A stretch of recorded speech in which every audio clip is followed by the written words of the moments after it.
Tapi saya mau tanya dulu, kan Saka sempat bicara, mungkin teman-teman Saka yang jadi saksi pada waktu itu, mereka akan bersaksi juga di sidang PK besok. Kami melihat bahwa ada beberapa keterangan-keterangan saksi yang posisinya dia tidak konsisten.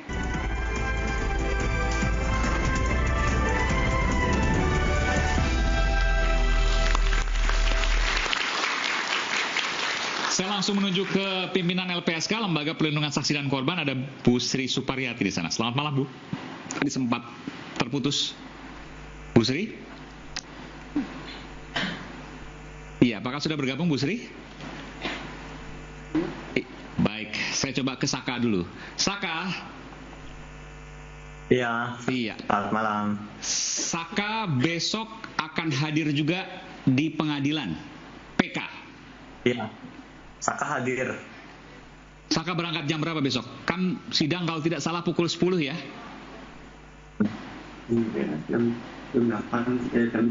Jam 7 Saka udah siap. Oh, jam 7 Saka udah siap.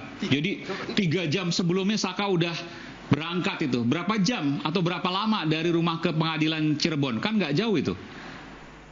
Jadi Saka tuh udah siap dari jam 7 tuh menunggu kedatangan dari Ibu Titin. Oh, oke. Berangkatnya nanti tunggu Bu Titin ya. Sama Bang Farhad juga ke sana ya. Ya. Oke, jadi jam 7 Saka akan berangkat. Malam ini Saka rasanya bisa tidur atau enggak ini? Insya Allah Saka bisa. Bisa. Habis ini Saka tidur ya? Tidur, ya. Lalu kemudian nanti subuh bangun ya? Sholat, lalu kemudian langsung siap-siap.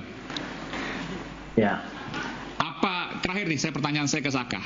Apa yang Saka ingin katakan kepada seluruh masyarakat Indonesia, termasuk juga pemimpin tertingginya Pak Jokowi, Presiden, terkait dengan kasus Saka? Adakah yang ingin Saka sampaikan? Yang ingin Saka sampaikan terhadap yang kasus Saka alami. Ini ke siapa dulu nih? Boleh nggak sebutin ke siapa? Ya, jadi untuk yang Saka alami ini untuk semuanya lah. Jadi bukan Saka aja. Jadi termasuk yang 7 terpidana yang masih ada di dalam. Jadi kepengen Saka tuh terbuka dan terus terang. Saka ini pengennya nggak mau kayak waktu dulu di tahun 2016. Itu sidangnya tuh bener-bener kayak bukan sidang anak. Yang Saka alami itu bener-bener berbeda. Kenapa? Berbedanya di mana? Jadi tuh di persidangan Saka kan tertutup, walaupun itu kan anak kan emang tertutup, tapi itu sudah kayak sidang dewasa. Maksudnya gimana? Jadi gimana? Jadi oh, hakimnya 3. Harusnya kalau anak hakimnya 1. Oh, ini hakimnya 3. Hakimnya waktu itu 3, Saka? 3. Harusnya kalau anak hakimnya 1. Bung Farhad. Ya biasanya 1 kalau hakim anak. Oke. Di pengadilan banding juga hakimnya 1. Di Mahkamah Agung hakimnya 1. Kalau untuk anak ya? Untuk anak. Tapi ini 3 kemarin. Ini di 3. PN. Iya. Oke. Apalagi yang Saka rasakan waktu sidang pengadilan di PN itu? Ya, yang Saka rasakan waktu di persidangan itu, yang Saka sampai ingat sampai sekarang itu membawa saksi-saksi Saka, yang saksi alibi Saka, bahwasanya Saka itu bersama mereka, dinyatakan itu dibantah. Okay. Dengan alasan karena ada bengkel-bengkel malam-malam. Jadi semua saksi yang Saka bawa itu dibantah semua. Bantah semua. Jadi diarahkan sesuai BAP. Besok Saka kan bawa lagi saksi-saksi itu. Kalau itu Saka kurang tahu. Yang itu sudah yang ngurus, biar pengacara aja yang mengurus. Tapi kan Saka sempat ngomong, nanti di sini kan ada pengacara Bung Farhad. Tapi saya mau tanya dulu, kan Saka sempat bicara, mungkin teman-teman Saka yang jadi saksi pada waktu itu, mereka akan bersaksi juga di sidang PK besok. Kalau dibutuhkan, mereka siap. Katanya hadir. Oke, mereka nggak takut? Mereka tidak takut sama sekali. Ini menyangkut kebenaran. Katakan kebenaran, kendati itu pahit. Luar biasa. Kita berikan tepuk tangan untuk Saka. Kita lihat juga bagaimana nanti besok perkembangannya. Baik, terima kasih Saka. Selamat istirahat. Sampai bertemu besok. Kami juga akan melakukan siaran langsung terkait dengan sidang ini. Terima kasih sekali lagi Saka. Terima kasih. Assalamualaikum. Waalaikumsalam warahmatullahi wabarakatuh. Saya ke Bu Sri Suparyati, Ibu Pimpinan LPSK. Ibu Sri, sudah bisa mendengar saya? Iya bisa. Ibu Sri? Iya. Iya.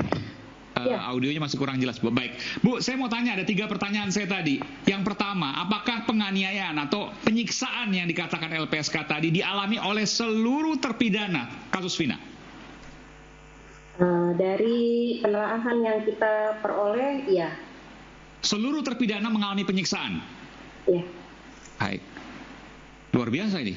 Ini belum pernah diungkapkan sebelumnya. Dan Ibu harus hati-hati, saya tahu betul bahwa bukan hanya dari media, tapi Ibu sudah, LPSK maksud saya, sudah menyelidiki dalam tanda kutip ya, saya nggak tahu bahasanya di LPSK apa, sehingga menemukan adanya indikasi atau dugaan penyiksaan ini kepada seluruh terpidana di kasus Vina. Iya. Apa yang hendak dilakukan LPSK, Bu? Gini Mas, kalau untuk penelaahan sebenarnya kan adanya indikasi penyiksaan itu kan bagian dari hasil penelaahan. Karena LPSK itu melakukan penelaahan dalam konteks mau memberikan perlindungan. Sehingga kami perlu menggali lebih dalam untuk melihat sifat pentingnya keterangan dari masing-masing pihak yang mengajukan perlindungan tersebut, permohonan perlindungan. Nah, karena ini kasus yang sudah cukup lama ya, 8 tahun dan sudah ada proses persidangannya, maka mau tidak mau kami harus menemui semua para pihak untuk bisa mendapatkan dan untuk bisa menggali dan untuk bisa memperoleh posisi seperti apa keterangan-keterangan dari para pihak tersebut. LPSK juga melakukan pendalaman dari beberapa dokumen, gitu ya, baik itu visum, lalu kemudian juga salinan putusan, sehingga kami dari situ bisa mengambil kesimpulan gitu kan, kira-kira untuk memberikan perlindungan yang mana yang tepat gitu. Itu memberikan perlindungan itu kan juga kita melakukan assessment ya, assessment psikologis, forensik gitu kan, termasuk juga penelaahan. Tadi gitu. Saya mau konfirmasi dari apa yang disampaikan oleh Bung Farhad, bahwa dari pihak Ibtu Rudiana ya, itu banyak kemudian meminta perlindungan ke LPSK, atau Ibu tidak akan menjawab itu karena tidak boleh? Kami waktu di awal juga sudah menyampaikan bahwa yang mengajukan perlindungan itu kan termasuk dari keluarga, baik keluarga V maupun keluarga E. Itu disampaikan di awal. Dan mayoritas saya lihat ditolak. Yaitu bagian dari keputusan LPSK ya, karena betul, faktanya begitu Ibu ya? Betul. Kenapa ditolak? Boleh disampaikan alasannya kenapa keluarga dari korban dalam hal ini ya, Ibtu Rudiana, itu ditolak oleh LPSK perlindungannya? Kami sebenarnya itu berbasis dari pendalaman lagi ya Mas ya, karena sifat pentingnya keterangan itu kan kami harus cek gitu ya, karena dari penelaahan itu kami melihat bahwa ada beberapa keterangan-keterangan saksi yang posisinya dia tidak konsisten. Dia berubah-berubah dari wawancara pertama, kedua, lalu kemudian ketemu lagi dengan assessment, itu tidak dalam konteks yang konsisten. Jadi selalu tidak sesuai dan selalu inkonsistensi, sehingga hal-hal seperti itulah menjadi pertimbangan, dan juga hasil assessment-nya Mas posisinya, karena assessment forensik yang kami lakukan juga. Baik. Terakhir saya ke Ibu. Kenapa Tan? Silakan. Ibu Ketua. Ya. Terima kasih untuk sakanya. Pertanyaan hasil asesmen sakanya gimana? Tolong dijelaskan kenapa saka bisa diterima. Kalau hasil asesmen psikologisnya kami tidak bisa sampaikan ya Mas, karena itu bagian dari internalnya LPSK gitu ya. Tapi memang kami kemarin sudah sampaikan bahwa Saka adalah salah satu yang mendapatkan perlindungan di pemenuhan hak prosedural. Termasuk Dede, Bu. Hari ini Dede meminta perlindungan. Apakah sudah diputuskan akan diterima atau tidak?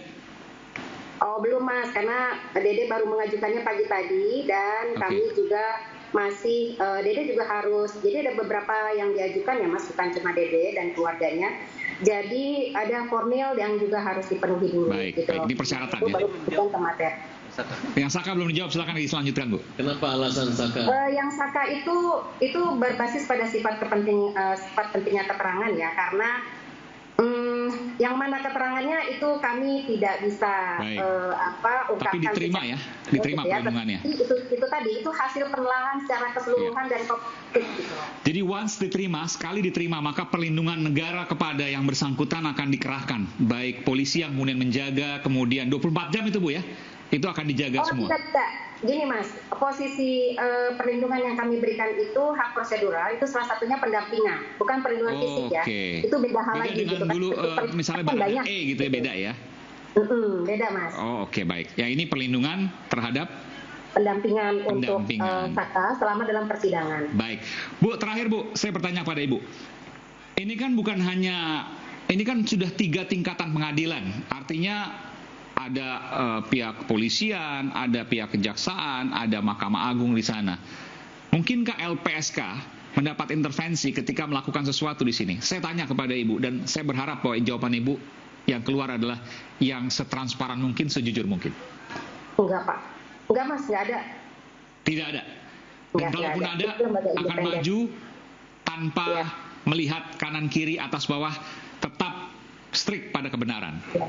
LPSK itu lembaga yang independen Mas, jadi kita akan tetap on the track lah. Oke. Terima kasih Ibu Sri Suparyati telah bergabung bersama Rakyat Bersuara. Kita akan segera kembali saat lagi, tetaplah bersama kami Rakyat Bersuara.